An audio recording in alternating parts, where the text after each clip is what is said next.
If you're looking for more summer reads, I have just the book for you. Welcome, I'm Maria from Read Fine Books, and today we are talking about It Happened One Summer by Tessa Bailey. I love this book and I'll give as many possible details I can about it without giving away any spoilers, but I think you'll love it too. It is a romance, but it is exceptionally well written. Tessa Bailey has done a great job. It is also very steamy. It has explicit sexual language, and if you don't like that, do avoid it. However, it is an awesome book for the story it has. So let's get into it. We meet Piper Bellinger at the party, being dumped by her then 3 weeks boyfriend. She's 28 and realizes this is her longest relationship yet. Her breakup is all the more sad as she realizes she's one of the oldest girls at the party and has been the oldest in the last few parties as well. This was Piper's career, partying, being seen, holding up the occasional teeth-whitening product and getting a few dollars for it. Not that she needed the money, at least she didn't think so. Everything she owned came from a swipe of a credit card, and it was a mystery what happened after that. She assumed the bill went to her stepfather's email or something. Basically, we get she's in a rich cloud above us mortals and living by the swipe of a card, completely out of touch with reality. Yet, the way she thinks, it is very easy to empathize with her and also to judge her. That is a very difficult thing to do. Be able to create a character with which the reader can empathize and can judge. Very difficult. It's an interesting combination, and our first portrayal of her is by her thoughts when she thinks to herself, chin up woman, after the breakup, and also by what she says. I can't believe you're throwing it all away like this. We've been through so much. It had been 3 weeks, and that is precisely what I'm saying. She tries to be brave, yet she says some things that show her naivete and that make her vulnerable. And this perfect combination allows us to like her and to judge her as well. After this lovely introduction and being very sad about the breakup, she decides to throw a party, of course. A very dumb decision, because the party is in a hotel pool. She breaks into the hotel along with a lot of her followers. She is an Instagram influencer, so she then has to go to jail, and of course her stepfather is very displeased about everything, especially because this kind of mess is what can damage his career as well. So he decides to give Piper a lesson.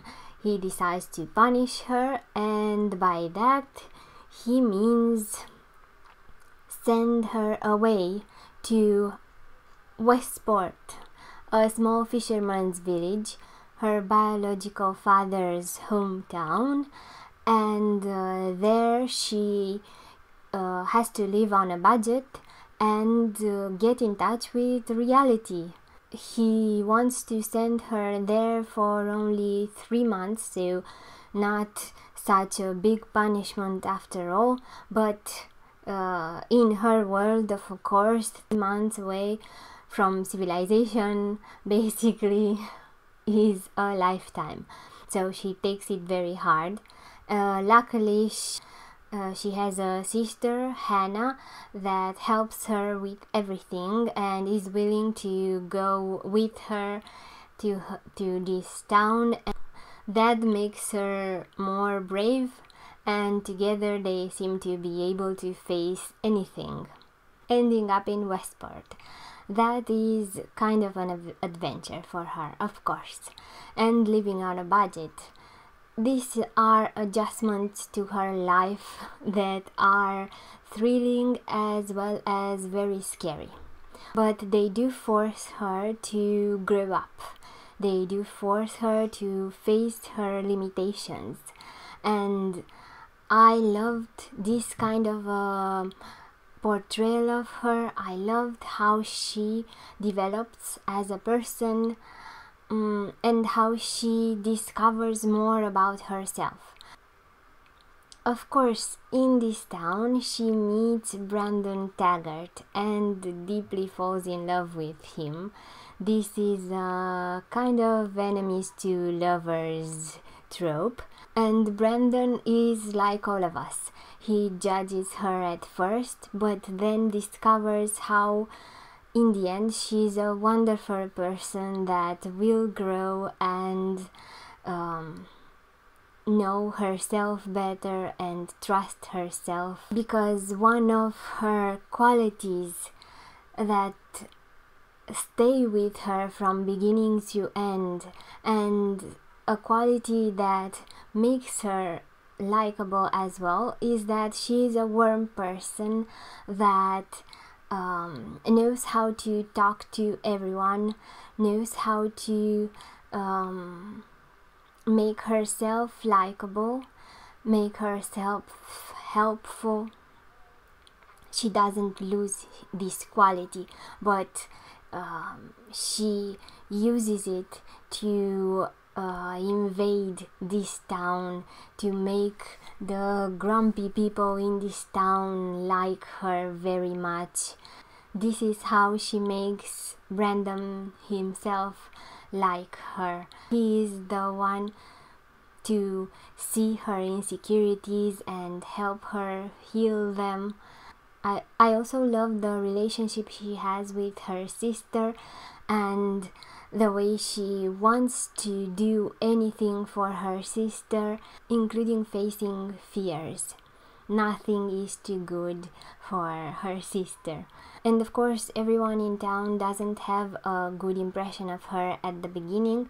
They come to like her, but they don't start off in the best of terms, especially because their legacy is a bar which their father left abandoned when he died, and the bar is somewhat taken over by the town people, and their coming to town of course spoils that as they take ownership of the bar.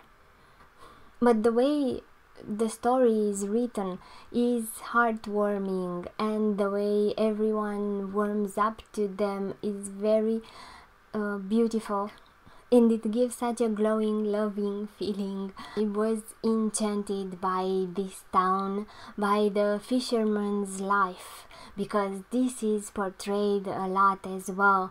The relationship of fishermen and the sea and their boats, everything is written about with so much passion. I fell in love with this kind of town, and it seems like such a wonderful destination to go on vacation. And now some of the things I didn't like. One was the way she was portrayed as a bit dumb at first. I got it more as a suggestion, a feeling that she's being dumbed down, but in the end I think it fit her personality. I think it helped me as a reader to judge her and then see her as she truly was, and I grew to love her as well. Another thing is Piper's relationship with her mother, which is very absent throughout the book. Her mother doesn't talk at all about their father.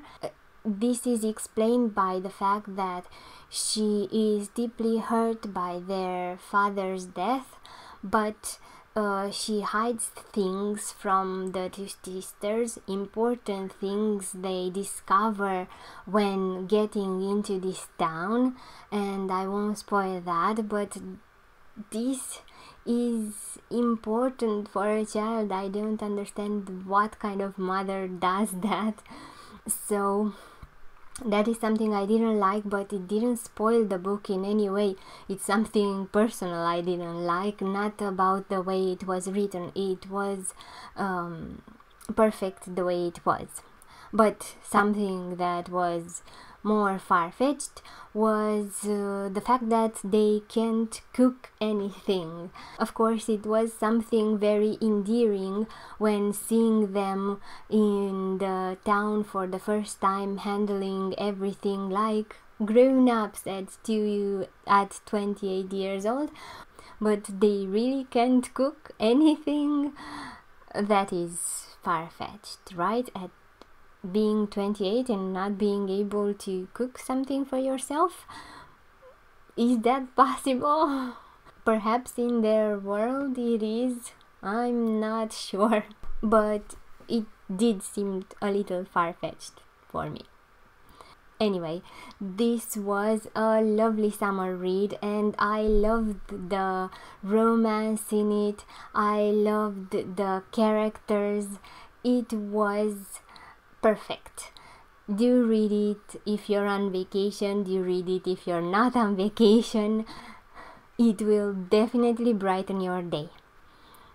It also has a follow-up, the second book on the Bellinger sisters. This one is about Hannah, and I can't wait to talk about it as well. I'm Maria from Read Fine Books. Thank you for watching.